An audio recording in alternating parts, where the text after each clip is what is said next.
Hi, welcome to One Word a Day. I'm Sophie, your pilot into the universe of Chinese. We're going to continue our exploration. And August, we have this one shared first character a day paired with a second character to create what I call second derivative meaning. Okay, 生 is life originally, and then it can be extended or derived, meaning a multitude of them, as you can see here by Google Translate. And it came from this plant symbol, which you can see both on trees and grass. Plant symbol, trident-looking thing paired with soil. And that's our definition of life. That means a plant is still growing in soil. That's life. Now, today we pair 生 with 猛. And in 生猛, I want to view 生 in this sense as raw. It's more like a natural way of being, or like more on the side of a survival instinct, to the degree that you kind of pare down your civilized surfaces, and when a pair with 猛, which means fierce. So I guess in a street fight situation, probably 生猛 is the time when you can use that expression when it comes to a fight. You kind of a survival, situation that you want to pair or discard your confinement, societal confinement, tell you to behave or to treat each other nicely, and then you become like a pared down to the original form of life. You have to sustain your life, right? So to fight for your life, something like that, and then it becomes like a raw. It's more raw to your existence. Okay, 猛 came from this dog sign on the left, so it means something related to dog, and the right side is a 梦. 梦. 梦. Okay, you can see 梦 is the sound maker, but I always say sound maker is also meaning maker. Why 梦 was chosen? Did I say chose? Gosh, was chosen to pair with dog for a reason, because 梦 in Chinese culture means the oldest son. The oldest son.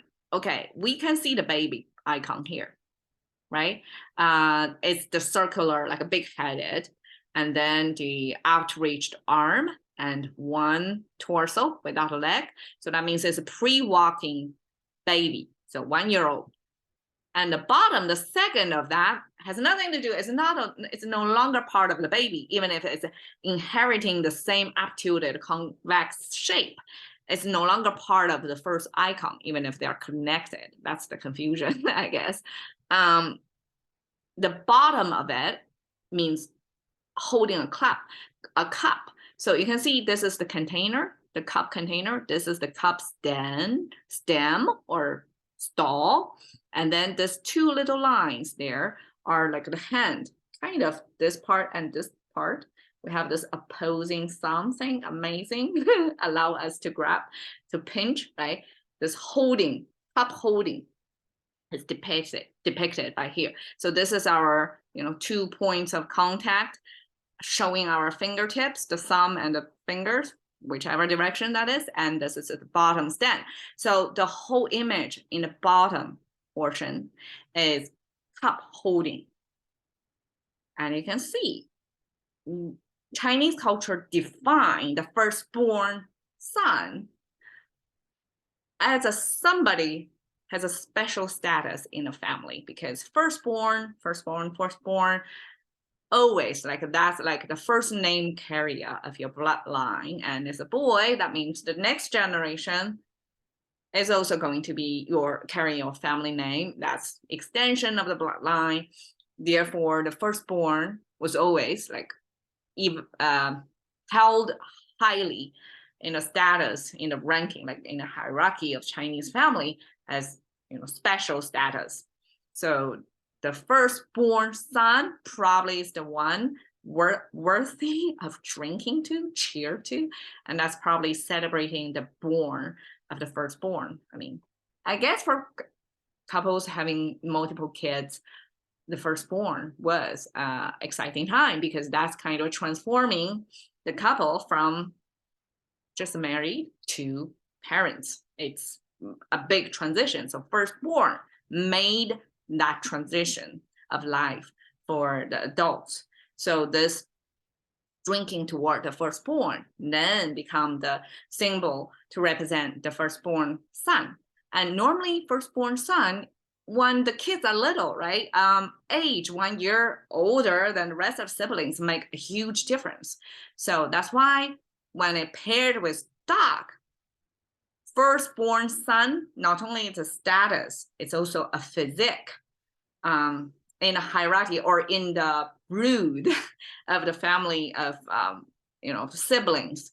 If it's a firstborn, when they're all kids, the year ahead at least gives a big advantage. Therefore, the firstborn is going to overpower the rest of them. So this overpowering, this most powerful, physically, intellectually, and probably have a tighter relationship with parents, because the parents have the firstborn has the full attention of the parent, undivided full attention from the parents, and only that firstborn had that privilege, right? The secondborn is only going to get partial because the firstborn is still there, right? The secondborn and onward cannot get the full attention. So firstborn is indeed special in its own, unique ways. And therefore, this firstborn means overpowering. So overpowering pairs dog means the most powerful kind of dog. So I guess in the dog world, dogs are, have more soft-tempered, more aggressive ones. So this is the most aggressive kind of dog. And eventually that dog behavior or dog classification used to describe or to distinguish human behavior, that 猛 then means, human exhibiting this extreme aggressiveness, this fierceness in them. And 生猛 is raw fierce. Okay, so I'm using, this is not exactly aggressive dog. It looks cute, but I want to show that 生猛 is about the dog at the very origin of this. This is a 字, right? This is a pairing, at least two, actually it's a 3 icons together.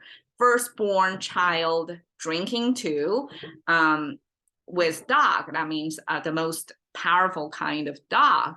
And that's the connection. It doesn't, this is a cute dog. Okay, that's vigorous that I translate into. Somebody who is super energetic and probably is not, apologetic in any way, and they will just go get it and be pretty aggressive in whatever they're heading toward. And that's Chinese use as a 生猛. All right, catching intelligence of thinking by one word a day with Sophie. See you another day.